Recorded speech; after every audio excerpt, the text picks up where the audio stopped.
नमस्ते छात्रों, मैं श्रीमती रेखा नितिन पहलवान आज आपको कक्षा 10वीं लोक भारती पहली इकाई पाठ 10वां थेस जो कि पूरक पठन है वह आज हम पढ़ने वाले हैं। यह फणीश्वर नाथ रेणु जी की आंचलिक कहानी है।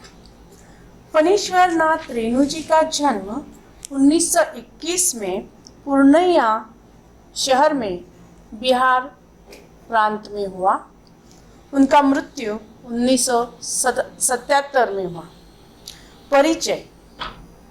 हिंदी कथाधारा का रुख बदलने वाले फणीश्वर नाथ रेणु जी को आज़ादी के बाद के प्रेमचंद की संज्ञा दी जाती है।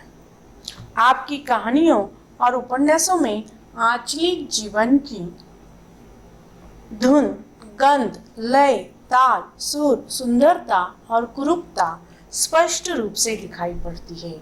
आपकी भाषा शैली में एक जादुई असर मिलता है। रेणु जी की प्रमुख कृतियां हैं मैला आंचल, पढ़ती परिकथा, जुलूस, एक आदिम रात्र की महक, ठुमरी, अच्छे आदमी, ऋण धनजल, नेपाली क्रांति कथा आदि। आज हम जो कहानी देखने वाले हैं थेस, यह एक आंचलिक कहानी है। बिहार के ग्रामीण जीवन पर आधारित इस कहानी के माध्यम से लेखक ने ग्रामीण जीवन, उसकी सामाजिक संबंध, कारीगरों का स्वाभिमान आदि सारी बातों का बहुत सुंदर ढंग से चित्रण किया है। कारीगर यानी कलाकार का स्वाभिमान कहानी में दिखाई देता है। उसे धर्म या जाति के नाम पर बोलने से उसका मन दुखी होता है। उसके स्वाभिमान को ठेस लगती है। ठेस इस शब्द का अर्थ है दुख होना, ठेस लगना यानी दुखी होना। तो यहाँ इस कहानी में जो केंद्रीय पात्र है सिरचन, जो ग्रामीण जीवन का प्रतिनिधित्व करता है, तो उसके मन को ठेस लगती है जब उसका अपमान किया जाता है। तो यही इस कहानी का केंद्रीय भाव है। तो आइए अब हम देखते हैं पूरक पठन पाठ 10वां थेस। खेती बाड़ी के समय गांव के किसान सिरचन की गिनती नहीं करते। जैसे कि मैंने कहा, सिरचन इस कहानी का प्रमुख पात्र है। खेती बाड़ी की जब काम शुरू होते हैं बारिश पड़ने से, उस समय बहुत किसान या खेती की काम करने वाले जो मजदूर होते हैं उनकी बहुत काम होता है उनको। लेकिन इस समय में कोई भी सिरचन को बुलाता नहीं है, उसकी गिनती नहीं करता, उसे नहीं बुलाता। लोग उसको बेकार ही नहीं बेगार समझते हैं। बेगार यानी बिना मजदूरी का काम, जबरदस्ती किया हुआ। यानी सिरचन को अगर बुलाना है तो उसे मजदूरी नहीं देनी है। वो जब आएगा, जितना काम करेगा उतना काम करेगा और चला जाएगा। ऐसा अगर तुम्हें लगता है तो तुम अवश्य सिरचन को काम पे बुला सकते हो। इसलिए खेत खलियान की मजदूरी के लिए कोई नहीं बुलाने जाता है सिरचन को। क्या होगा उसको बुलाकर? दूसरे मजदूर खेत पहुंचकर 1/3 काम कर चुकेंगे, तब कहीं सिरचन राय हाथ में खुरपी डालता हुआ दिखाई पड़ेगा। खुरपी यानी खेती का काम करने का एक औजार होता है। वह हाथ में लेकर वह डुलाता डुलता राजा महाराजों के तरह आएगा। पगडंडी पर तौल कर पाँव रखता हुआ धीरे धीरे। मुफ्त में मजदूरी देनी हो तो और बात है। यानी इस प्रकार सब मजदूर जब अपना काम कर घर की तरफ निकलेंगे तब यह सिरचन काम पे आएगा। आज सिरचन को मुफ्तखोर, कामचोर या चटोर कहले कोई। चटोर यानी चटपटा खाने का शौकीन है वह, और लोग उसे कामचोर भी कहते हैं। कोई कह ले यह उसे लोग कहते हैं कि वह कामचोर है, मुफ्तखोर है, चटोर है। लेकिन एक समय ऐसा था कि जब उसकी मड़ैया के पास बाबू लोगों की सवारियां बनी रहती थी। मड़ैया यानी झोपड़ी, वह जहाँ पर रहता है, वह जो झोपड़ी है उसके पास बाबू लोगों की यानी अमीर जो है उनकी सवारियां लगी रहती थी। सवारियां यानी वाहन जिस पर वे चलकर आते थे। उसे लोग पूछते ही नहीं थे, उसकी खुशामद भी करते थे। अरे सिरचन भाई, अब तो तुम्हारे ही हाथ में है, यह कारीगिरी रह गई है। सारे इलाके में एक दिन का समय निकाल कर चलो। बड़े भैया की चिट्ठी आई है शहर से। सिरचन से एक जोड़ा चीक बनाकर भेज दो। चीक यानी बाम्बू या बांस के तिलियों से बना हुआ पर्दा होता है।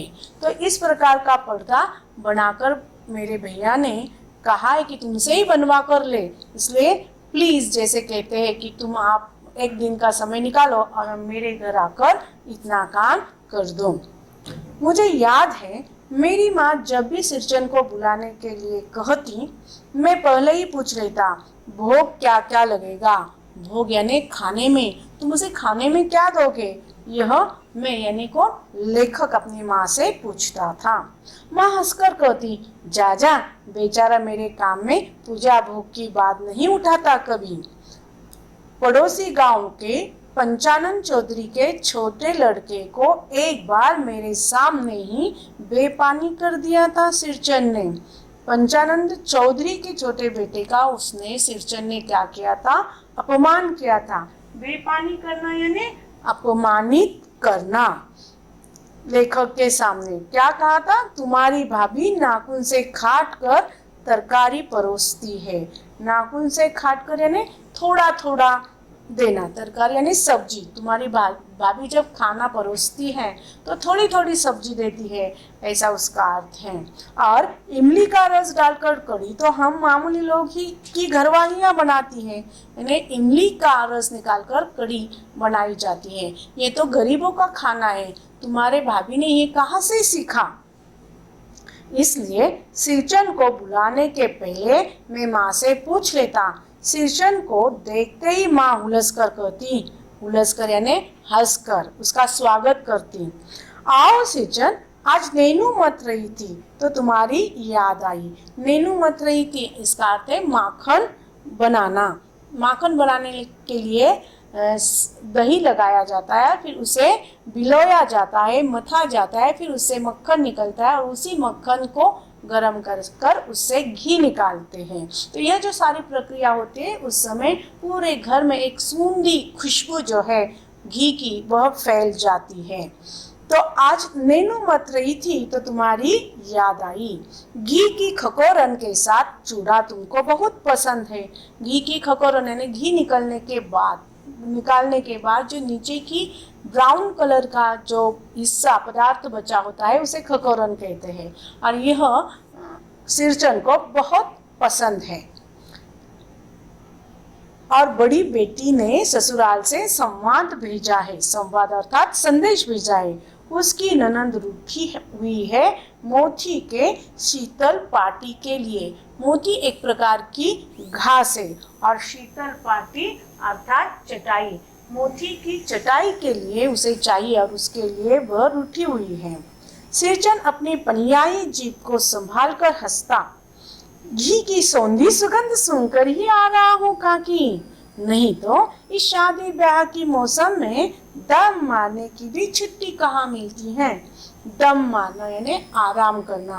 तो अब तो शादी ब्याह का मौसम चल रहा है, मुझे आराम करने की फुर्सत ही नहीं है, लेकिन तुम्हारे घर में ये जो घी की सौंधी सुगंध फैली हुई है उसे सुनकर ही मैं तुम्हारे घर आया हूँ। यानी यहाँ पर उसका जो स्वभाव है, चतुर स्वभाव, वह हमें दिखाई देता है। सिरचन जाति का कारीगर है, कलाकार है। मैंने घंटों बैठकर उसके काम करने का ढंग देखा है। एक एक मोती और पठेर को हाथ में लेकर बड़े जतन से उसकी कुच्ची बनाता, फिर कुच्चियों को रंगने से लेकर सुतली सुलझाने में पूरा दिन समाप्त। काम करते समय उसकी तन्मयता में जरा भी बाधा पड़ी कि गेहुअन सांप की तरह फुफकार उठता। तन्मयता से वो जो उसका काम करता वो पूरी लगन के साथ मग्न होकर वह काम करता है, और उसमें अगर कोई बाधा आती है तो उसे इस बात का बहुत गुस्सा आता है। जैसे सांप फन, उसे अगर कोई धोखा नजर आता है तो वह फन निकालता है, उसी प्रकार से यह सिरचन भी क्रोधित हो उठता है। फिर किसी दूसरे से करवा लीजिए काम, सिरचन मुजर है, कामचोर नहीं, ऐसे कहकर वह काम वहीं पर छोड़ता और निकल जाता। बिना मजदूरी के पेट भर भात पर काम करने वाला कारीगर। दूध में कोई मिठाई न मिले तो कोई बात नहीं, किंतु बात में जरा भी छला वह नहीं बर्दाश्त कर सकता। भले तुम मिठाई उसे कम दो चलेगा, लेकिन अगर उससे बात करते समय तुमने थोड़ी ऊंच नीच बात कर दी तो समझो वह बिगड़ गया, वह सहन नहीं कर पाता वह बातें। सिरचन को लोग चतुर भी समझते हैं, यह उसके व्यक्तित्व की विशेषताएं हैं। तली बघारी हुई तरकारी, दही की कड़ी, मलाई वाला दूध, इन सब का प्रबंध पहले कर लो। यानी ये जो चीजें, तली बघारी हुई तरकारी, दही की कड़ी और मलाई वाला दूध, यह उसकी पसंदीदा चीजें हैं। तब सिरचन को बुलाओ, धूम हिलाता हुआ हाजिर हो जाएगा। यानी इन बातों के लिए, इन चीजों के लिए वह हमेशा तैयार रहता है, और ये चीजें अगर उसे मिल जाए तो वह तुम्हारा कोई भी काम हंसते हंसते कर जाएगा। खाने पीने में चिकनाई की कमी हुई कि काम की सारी चिकनाई खत्म, काम अधूरा रखकर उठ खड़ा होगा। आज तो अब अधक कपाली दर्द से माथा ठनठना रहा है। उसे दिखाई दिया कि उसे खाने में जो कुछ चीजें मिली है वह अगर ठीक ठाक नहीं है तो उसे क्रोध आ जाता है, और फिर वो बहाना बनाता है कि अब मेरे सिर में दर्द होने लगा है, और वह जो काम है वह वही का वही अधूरा छोड़कर वह चला जाता है और कहता है मैं किसी दिन आकर यह पूरा करूँगा, और वह जो किसी दिन है वह कभी नहीं आता। आज तो अब कपाली दर्द से माथा ठनठना रहा है, थोड़ा सा रह गया है, किसी दिन आकर पूरा कर दूंगा, किसी दिन माने कभी नहीं। मोती घास और पटेर की रंगीन शीतल पाटी, बांस की तिलियों की झिलमिलाती चीख, सतरंगे डोरे के मोड़े, भूसी चुन्नी रखने के लिए मूंज की रस्सी के बड़े बड़े जाले, हलवाओं के लिए ताल के सूखे पत्तों की छतरी, टोपी तथा इसी तरह की बहुत से काम हैं जिन्हें सिरचन के सिवा गांव में और कोई नहीं जानता। ये सिरचन कौन कौन सी बातें करता है, सिरचन को कौन कौन से काम आते हैं, इस प्रकार का संचाल आपको पूछा जा सकता है, और उसके उत्तर है जैसे कि 4 कोनों में हमें उत्तर लिखने होंगे। मोती घास और पटेर की रंगीन शीतल पाटी बनाता है वह, बांस की तिलियों की झिलमिलाती चीख, तीसरा कॉलम है सतरंगे डोरे के मोढ़े, और चौथा है भूसी चुन्नी रखने के लिए मूंज। इस प्रकार से उसकी कारीगिरी लोगों को पता है, और यह काम केवल पूरे गांव में अकेला सिरचन ही कर पाता है। यह दूसरी बात है कि अब गांव में ऐसे कामों को बेकाम का समझते हैं लोग, क्योंकि अब यह सारी चीजें कोई उपयोग में नहीं लाता। बेकाम का काम जिसकी मजदूरी में अनाज या पैसे देने की कोई जरूरत नहीं, पेट भर खिला दो, काम पूरा होने पर एक आध पुराना दुराना कपड़ा देकर विदा करो, वह कुछ भी नहीं बोलेगा। कुछ भी नहीं बोलेगा ऐसी बात नहीं, सिरचन को बुलाने वाले जानते हैं सिरचन बात करने में भी कारगर है, कारगर है यानी चतुर है। महाजन टोले के भज्जू महाजन की बेटी सिरचन की बात सुनकर तिलमिला उठी थी। तिलमिला उठना यानी गुस्सा आना, क्रोधित होना। ठहरो, मैं माँ से जाकर कहती हूँ। इतनी बड़ी बात ही है बिटिया, बड़े लोगों की बस बात ही बड़ी होती है, नहीं तो 2-3 पटेल की पार्टियों का काम सिर्फ खेसारी का सत्तू खिलाकर कोई करवाए भला। यानी यहाँ पर वह झट से जवाब दे देता है। खेसारी का सत्तू यानी भुनी हुई दाल, तो यहाँ पर वह महाजन के बेटी को कहता है कि तुम तो बड़े लोग हो, लेकिन देखो ना बड़े लोग कैसे होते हैं, उनकी केवल बातें ही बड़ी होती है। इतना बड़ा काम है 2-3 पटेल की पार्टियों का, लेकिन केवल खेसारी का सत्तू देखो तुम्हारी माँ हमसे कराती है, यानी नाम बड़े और लक्षण खोटे, यह वह कहना चाहता है। यह तुम्हारी माँ ही कर सकती है बबुनी, सिरचंद ने मुस्कुराकर जवाब दिया था। इस बार मेरी सबसे छोटी पहली बहन पहली बार ससुराल जा रही थी। लेखक की छोटी बहन है मानू, जो कि शादी के बाद पहले बार मायके से ससुराल जा रही थी। मानू के दूल्हे ने पहले ही बड़ी भाभी को लिखकर चेतावनी दे दी थी। चेतावनी ने सूचित करना, क्या सूचित किया था? मानू के साथ मिठाई की पतली न आए कोई बात नहीं, 3 जोड़ी फैशनेबल चीक और पटेल की 2 शीतल पाटियों के बिना आएगी मानू तो भाभी ने हंसकर कहा, बेरंग वापस। बेरंग वापस अर्थात अपमानित करके मैं फिर उसे वापस भेज दूंगा। अर्थात मुझे कौन सी चीजें चाहिए?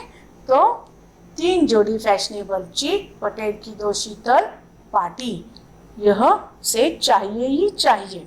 इसलिए 1 सप्ताह पहले से ही सिरचंद को बुलाकर काम पर तैनात करवा दिया था माँ ने। देखो सिरचंद, इस बार नई धोती दूंगी, असली मोहर छाप वाली धोती। मन लगाकर ऐसा काम करो कि देखने वाले देखते ही रह जाए।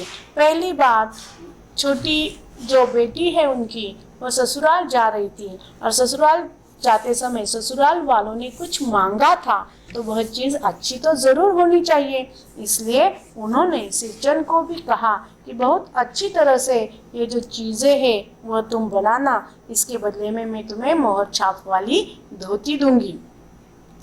पान जैसी पतली छुरी से बांस की तिलिया और कमानियों को चिकनाता हुआ सिरचंद अपने काम में लग गया। रंगीन सुतलियों में झब्बे डालकर वह चीक बुनने बैठा। 1.5 हाथ की बिनाई देखकर ही लोग समझ गए कि इस बार एकदम नए फैशन की चीज बन रही है। बिनाई यानी बनाना, वो जो बना रहा था चटाई, वह बुन रहा था। तो वह बुनी हुई चटाई देखकर लोगों के समझ में आया कि ये बहुत बड़ी चीज सिरचंद बना रहा है। मंजली भाभी से नहीं रहा गया, पर्दे की आड़ से बोली, पहले ऐसा जानती कि मोहर छाप वाली धोती देने से ही अच्छी चीज बनती है तो भैया को खबर भेज देती। काम में व्यस्त सिरचंद के कानों में बात पड़ गई। वह अपने काम में मग्न था, लेकिन मछली भाभी ने कहा हुआ यह वाक्य उसके कानों पर पड़ा। वह बोला, मोहर छाप वाली धोती के साथ रेशमी कुर्ता देने पर भी ऐसी चीज नहीं बनती बहुरिया। बहुरिया यानी घर की बहू। मानो दीदी काकी की सबसे छोटी बेटी है। मानो दीदी का दूल्हा अफसर आदमी है। यानी ये जो सिरचंद है उसके मन में लेखक की माँ के प्रति आदर है, इसलिए इसी कारण वह यह काम मन लगाकर कर रहा है, केवल मोहर छाप वाले धोती के लिए नहीं। मंजरी भाभी का मुंह लटक गया। मुंह लटकना अर्थात निराश होना, उसे निराशा हुई।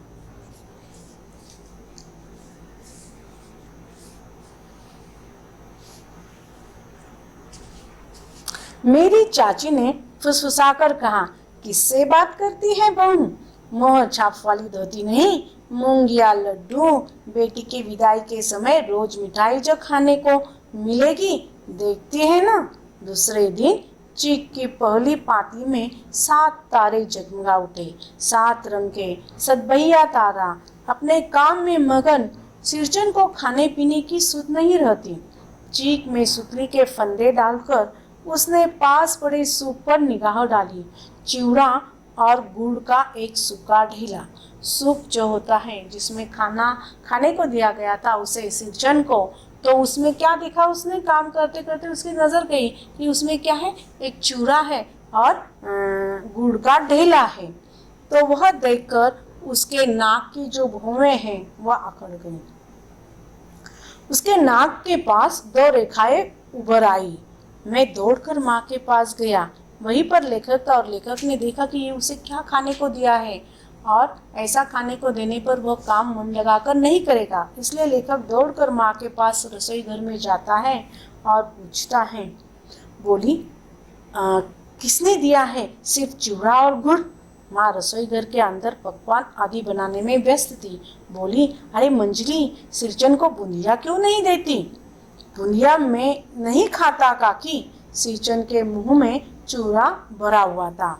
गुड़ का ढेला सूप में एक किनारे पर पड़ा रहा। अछूता, उसे उसने छुआ तक नहीं। माँ की बोली सुनते ही मंजली भाभी के भुए तन गई। मुट्ठी भर बूंदिया सूप में फेंक कर चली गई। तो सूप में फेंक कर वह बूंदिया चली गई, इस बात से उसे गुस्सा आता है सिरचन को, और वह आगे पीछे का कुछ नहीं सोचता कि वह इस घर की बहू है और उससे हम कैसे बात करें।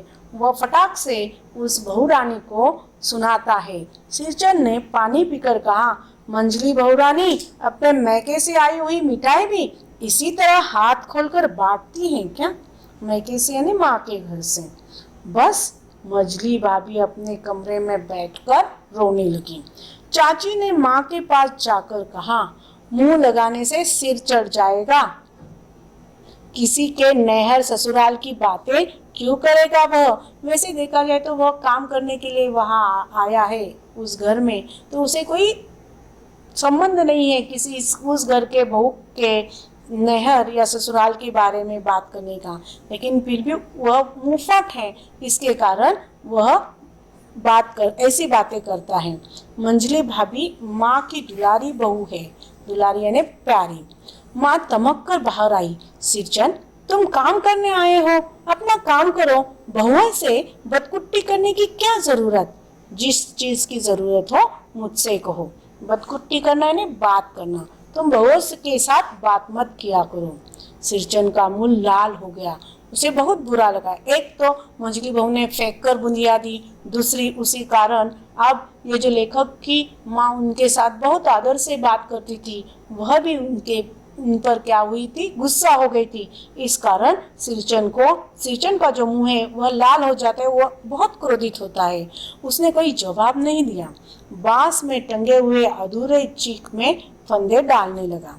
मानू पान सजाकर बाहर बैठक खाने में भेज रही थी। चुपके से पान का एक बीड़ा सिरचन को देती हुई इधर उधर देखकर बोली, सिरचन दादा, काम काज का घर, 5 तरह के लोग 5 किस्म की बातें करेंगे, तुम किसी की बात पर कान मत दो यानी किसी की बातें मत सुनो।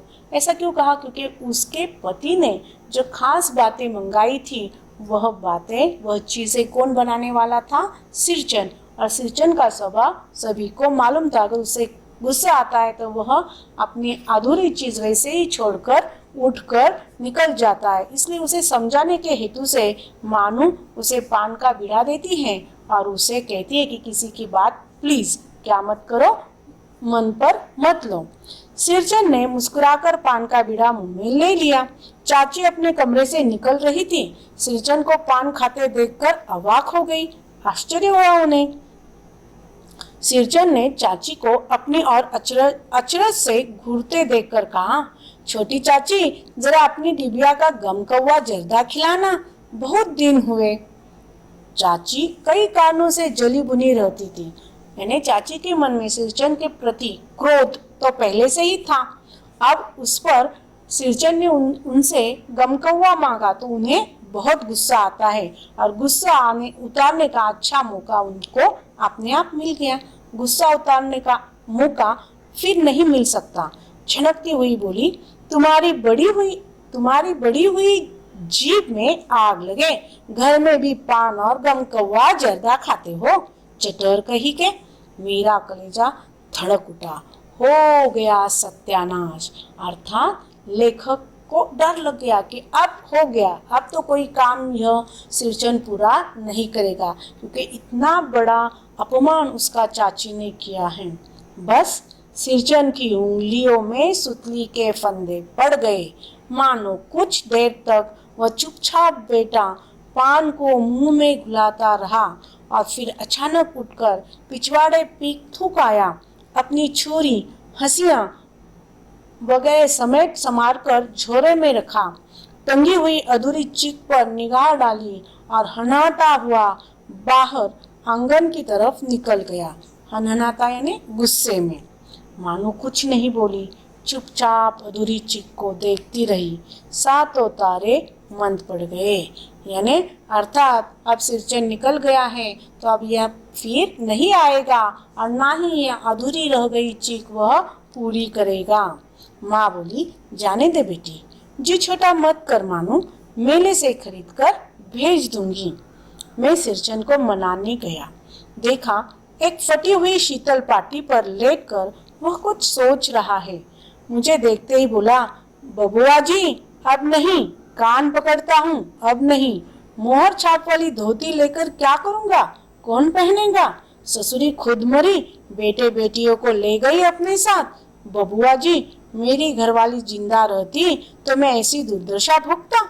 यह शीतल पाटी उसी की बुनी हुई है। इस शीतल पाटी को छूकर कहता हूँ, अब यह काम नहीं करूँगा।